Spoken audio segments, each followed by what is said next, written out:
তো এই যে হলো আমার বেবি বয়ের ক্ষেত্রে সমস্ত যে আল্ট্রাসোনোগ্রাফি রিপোর্টস সেটি কিন্তু আপনাদের সাথে শেয়ার করব। নমস্কার বন্ধুরা, দৃষ্টিকোণ পঞ্চুর আরেকটি নতুন ইনফরমেটিভ ভিডিওতে সবাইকে অনেক অনেক ওয়েলকাম, অনেক অনেক ভালোবাসা। আপনাদের মধ্যে অনেকেই কমেন্ট বক্সে জানিয়েছেন যে আমার ছেলে সন্তানের সময় বিশেষত বেবির হার্টবিট কত ছিল, প্লাসেন্টা পজিশন কী ছিল, বাচ্চার পজিশন কী ছিল, এছাড়াও আমি প্রেগনেন্সিতে কটি আল্ট্রাসোনোগ্রাফি করেছিলাম, এছাড়াও কিন্তু আমার ডেলিভারি নর্মাল হয়েছে নাকি সিজার হয়েছে, এই সমস্ত কিছু জানতে চেয়েছেন। তো আজকের ভিডিওতে এই বিষয়ে পুরো ডিটেলসভাবে আলোচনা করব। মোট কথা ছেলের যে রিপোর্টস রয়েছে, আল্ট্রাসোনোগ্রাফি যে রিপোর্টস রয়েছে পুরোটাই কিন্তু আপনাদের সাথে শেয়ার করবো। তার সঙ্গে বিশেষ কিছু সিমটমসও কিন্তু আপনাদের সাথে শেয়ার করব। এমনকি আল্ট্রাসোনোগ্রাফি করার সময় কী কী অনুভূতি হয়েছিল, কোল্ড আল্ট্রাসোনোগ্রাফি দেখে আমি খুব আনন্দ পেয়েছিলাম, পুরোটাই কিন্তু শেয়ার করব। অবশ্যই ভিডিওটি শেষ পর্যন্ত দেখুন, আশা করি অনেকটাই হেল্পফুল হতে চলেছে আপনাদের জন্য। দেখুন ছেলে কিন্তু পাশে ঘুমিয়ে আছে, অতএব আপনাদের সাথে লো সাউন্ডে কথা বললে আশা করি আপনাদের অসুবিধা হবে না। তো অবশ্যই ভিডিওটি কিন্তু শেষ পর্যন্ত দেখুন, এবং ভিডিওটি যদি ভালো লেগে থাকে লাইক কমেন্ট শেয়ার করে আমার চ্যানেলটিকে সাবস্ক্রাইব করে আমার পাশে থাকবেন। তো চলো ভিডিওগুলো বেশি যাওয়া যাক। তো সাধারণত আমি কিন্তু দেখুন আমার বেবি বয়ের ক্ষেত্রে যে আল্ট্রাসোনোগ্রাফি করা হয়েছিল সেটা কিন্তু টোটালি নিয়ে বসে পড়েছি। তবে এক্ষেত্রে বলে দিই যে আমার আল্ট্রাসোনোগ্রাফি কিন্তু খুবই কম করাতে হয়েছিল, কারণ আমার প্রেগনেন্সিতে কমপ্লিকেশান খুবই কম ছিল। কিন্তু এক্ষেত্রে আমার কিন্তু কিছু কিছু কারণের জন্য ডিপ্রেশন বা টেনশন কিন্তু বেশি ছিল। এক্ষেত্রে আপনারা তো জানেন যে প্রেগনেন্সিতে কোনো প্রেগনেন্সি মা যদি বা কোনো গর্ভবতী মা যদি বেশি পরিমাণে টেনশন করে থাকেন বা বেশি পরিমাণে ডিপ্রেশনে থাকেন, সেক্ষেত্রে বাচ্চার উপর কতটা প্রভাব ফেলে আপনারা নিজেই জানেন। এক্ষেত্রে বাচ্চার ডেভেলপমেন্টেও কিন্তু অনেক বড় প্রভাব ফেলে। তো অবশ্যই প্রেগনেন্সির সময় কেউ ভুলেও কিন্তু কোনোরকম টেনশন বা কোনোরকম স্ট্রেস নেবেন না। এক্ষেত্রে এই সময় যতটা পারবেন হাসি খুশি থাকুন। তাছাড়াও আমার প্রেগনেন্সিটি ছিল একটি প্ল্যানিং প্রেগনেন্সি, মানে বিয়ের 3.5 বছর পরে প্ল্যানিং করে তারপরে কিন্তু বেবি কনসিভ করেছিলাম। এক্ষেত্রে যখন কিন্তু আমি কনসিভ করি, তো কনসিভ হওয়ার পরে প্রথম যে সিমটমসটা আমি দেখে বুঝতে পেরেছিলাম সেটি হলো সকালে উঠেই এক ধরনের নৌজিয়া ফিলিং হচ্ছে, মানে গা গুলাচ্ছে অথচ বমি হচ্ছে না, মুখ থেকে ফেনা ফেনা কিছু একটা বেরোচ্ছে কিন্তু কোনো মতেই ভমিটিং হচ্ছে না। এক্ষেত্রে স্বাভাবিকভাবে মানে এই লক্ষণটি দেখে আমি স্বাভাবিক বুঝতে পেরেছিলাম যে হয়তো বা কনসিভ করে গেছি। তো পিরিয়ড যখন মিস হয়, পিরিয়ড মিস হওয়ার ঠিক 7 দিন পরে আমি টেস্ট করেছিলাম, এবং টেস্ট করে তখন কিন্তু আমি বুঝতে পেরেছিলাম যে হ্যাঁ এবারে কিন্তু কনফার্ম হয়ে গেছে। এই সময় প্রধান লক্ষণ দেখা দিয়েছিল যে আমার নৌজিয়া ফিলিং হয়েছিল, কিন্তু বমি হয়নি। পুরো প্রেগনেন্সিতেই আমার বমি হয়নি। আরেকটা লক্ষণ দেখা দিয়েছিল সেটি হলো খাওয়ারের প্রতি একটি অনীহা, মানে আমি মাছ মাংস খেতে খুব ভালোবাসি। এক্ষেত্রে মাছ মাংস কিন্তু এই সময় বিশেষত প্রেগনেন্সির প্রথম 3 মাসে একদমই খেতে পারেনি।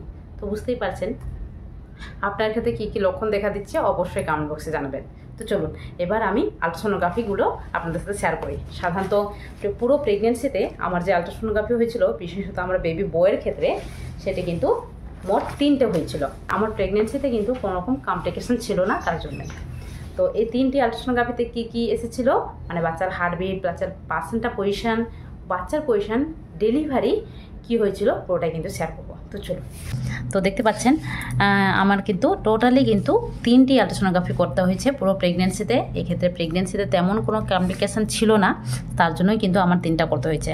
কারো কারো ক্ষেত্রে কিন্তু হতেও পারে 4টা করতে হতে পারে, 5টা করতে হতে পারে। তো কমপ্লিকেশান ওয়াইজ কিন্তু ডাক্তারবাবুরা বলে থাকেন আল্ট্রাসোনোগ্রাফি করতে। এবারে আসি, দেখুন আমার বেবি বয়ের ক্ষেত্রে বিশেষত আমি যখন জানতে পারি যে আমি প্রেগনেন্ট রয়েছি, তখনই কিন্তু ঠিক 7 দিনের মধ্যে আমি কিন্তু প্রথম আল্ট্রাসোনোগ্রাফি করতে চলে যাই। এই সময় এক ধরনের এক্সাইটমেন্টও ছিল যে বাচ্চাকে প্রথমবারের মতো দেখতে পাবো। এছাড়াও কিন্তু যখন আপনি জানতে পারবেন যে আপনি কনসিভ করেছেন, তখনই কিন্তু একটি আল্ট্রাসোনোগ্রাফি অবশ্যই করতে যাবেন। এর কারণ হলো এই আল্ট্রাসোনোগ্রাফিতে বাচ্চা কোটি রয়েছে, বাচ্চা নড়াচড়া করছে কিনা, বাচ্চার হার্টবিট এসেছে কিনা, বাচ্চা ঠিকঠাক জায়গায় আছে কিনা, এই সমস্ত কিছু দেখার জন্য কিন্তু প্রথম আল্ট্রাসোনোগ্রাফি করা খুবই গুরুত্বপূর্ণ। এবং আপনি যখনই জানতে পারছেন যে আপনি প্রেগনেন্ট হয়েছেন, তখনই কিন্তু 7 দিনের মধ্যে যাওয়ার চেষ্টা করবেন। তো দেখুন প্রথম আল্ট্রাসোনোগ্রাফি কিন্তু আমি করিয়েছি 30/1/2023, মানে বুঝতে পারছেন আমার কিন্তু অনেক দিন হয়ে গেছে। এক্ষেত্রে আমার ছেলের বয়স কিন্তু এখন 1 বছরেরও উপরে হয়ে গেছে। তো আপনারা যেহেতু রিকোয়েস্ট করেছেন তার জন্য কিন্তু শেয়ার করছি। আর দেখুন এখানে বাচ্চা একটি রয়েছে এবং বাচ্চাটি কিন্তু নড়াচড়া করছে, বুঝতে পারছেন। বাচ্চার যে ফিটাল হার্ট রেট, মানে প্রথমবারের মতো আমি বাচ্চার হার্টবিট কিন্তু বুঝতে পারি, এবং তার সেটি ছিল 161 BPM। এছাড়াও বাচ্চার যে ওয়েট সেটি কিন্তু 154 গ্রাম ছিল। বাচ্চা কিন্তু আমার যে প্লাসেন্টা পজিশনটি ছিল সেটি কিন্তু অ্যান্টেরিয়র বডি ছিল এবং যে অ্যামনিওটিক ফ্লুইড সেটিও ঠিকঠাক রয়েছে।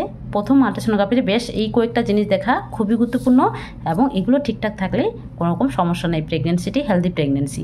তো বুঝতে পারছেন আমার প্রেগনেন্সি কিন্তু 16 উইকস 4 ডেজ +- 2 উইকস হয়ে গেছে। তো অবশ্যই প্রথম আল্ট্রাসোনোগ্রাফি কিন্তু ঠিকঠাক রয়েছে। এবারে আমি সেকেন্ড যে আল্ট্রাসোনোগ্রাফি করেছিলাম সেটি হলো প্রেগনেন্সি অ্যানোমালি স্ক্যানিং এবং এটি কিন্তু প্রেগনেন্সির 5ম মাসে করেছিলাম। এই অ্যানোমালি স্ক্যানিংটি আপনাদের অবশ্যই বলবো যে প্রেগনেন্সি 18 উইকস থেকে 24 উইকসের মাঝখানে করবেন এবং অবশ্যই মনে করে করবেন। এই আল্ট্রাসোনোগ্রাফিটি করা কেন গুরুত্বপূর্ণ, কারণ এই আল্ট্রাসোনোগ্রাফিটি করলে আপনার বাচ্চার কোনো রকম ত্রুটি রয়েছে কিনা, গঠনগত কোনো রকম অ্যাবনর্মালিটি রয়েছে কিনা, বাচ্চার জন্মগত কোনো রকম ত্রুটি রয়েছে কিনা, বাচ্চা ঠিকঠাকভাবে বৃদ্ধি পাচ্ছে কিনা, এই সমস্ত কিছু কিন্তু দেখা হয়ে থাকে। তার জন্য অবশ্যই বাচ্চার A to Z জানার জন্য অবশ্যই একটি অ্যানোমালি স্ক্যানিং করাবেন প্রেগনেন্সি 5ম মাসে। তো বুঝতে পারছেন প্রেগনেন্সি 25 ফেব্রুয়ারিতে আমার কিন্তু এই অ্যানোমালি স্ক্যানিং করা হয়ে থাকে এবং এখানেও কিন্তু বাচ্চার যে হার্টবিটটি ছিল সেটি কিন্তু 164 BPM, এখানে কিন্তু একটু বেশি বৃদ্ধি পেয়েছে এবং এখানে কিন্তু প্লাসেন্টা ঠিকই রয়েছে। অনেকের ক্ষেত্রে যেটা হয়ে থাকে লোয়ার ইউটেরাইন সেগমেন্টে চলে আসে, কিন্তু আমার ক্ষেত্রে আসেনি এবং অ্যামনিওটিক ফ্লুইডও ঠিকঠাক রয়েছে এবং শোয়িং গ্রেড 1 ম্যাচুরিটি, মানে প্লাসেন্টাও কিন্তু আপনার বাচ্চার গ্রোথের সাথে সাথে বৃদ্ধি পায়। তো এক্ষেত্রে গ্রেড 1 হয়েছে।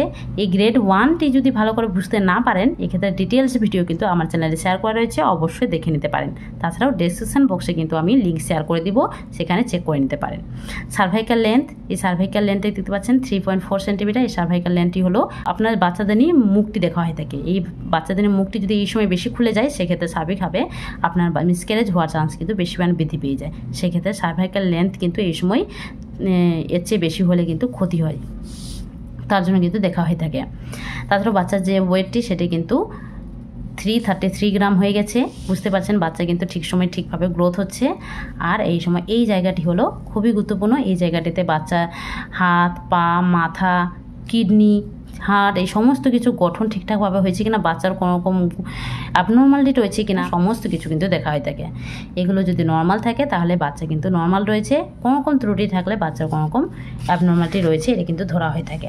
তো অবশ্যই এটি কিন্তু জানার চেষ্টা করবেন। তাছাড়াও অ্যানোমালি স্ক্যানিংয়ের বিষয়ে ডিটেলস জানতে হলে বা নিজে থেকে কীভাবে পড়বেন এই রিলেটেড ভিডিও কিন্তু আমার চ্যানেলে শেয়ার করা রয়েছে, অবশ্যই দেখে নিতে পারেন। আপনারা কিন্তু A to Z জানতে পারবেন নিজে থেকেই।